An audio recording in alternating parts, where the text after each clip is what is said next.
When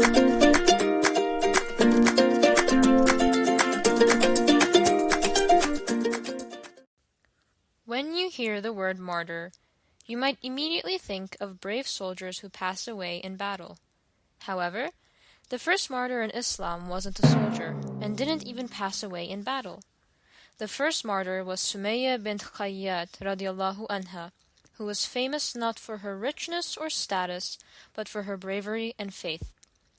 Sumayya's origins trace back to modern-day Ethiopia, where she was born approximately 2 decades before the Prophet Muhammad ﷺ. She was the slave of Abu Hudhayfa ibn al-Mughira, who was an influential figure in the Banu Makhzum tribe. This tribe was a rival of the Banu Hashim tribe, which was the tribe of the Prophet Muhammad ﷺ. Sumayya married a man by the name of Yasir, who came to Mecca from Yemen and was under the protection of Sumayya's master.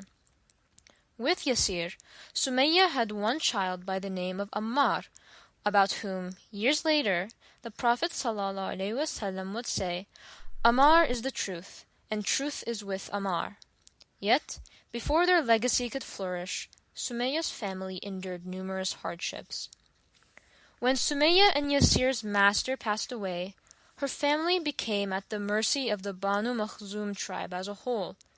When the Prophet ﷺ got divine revelation and began preaching about Islam, Sumayya was among the first 7 in Mecca to make their conversion to Islam publicly known.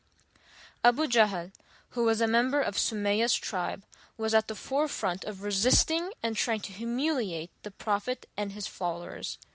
He didn't like the Prophet because the Prophet was from the Banu Hashim tribe, not the Banu Makhzum tribe like Abu Jahl. Because Abu Jahl persecuted those who became Muslim, the Prophet called him a pharaoh of this ummah. Abu Jahl consistently inflicted public pain and humiliation upon the followers of Islam in an attempt to dissuade others from embracing the faith. However, his efforts proved useless, as none of his victims turned against Islam.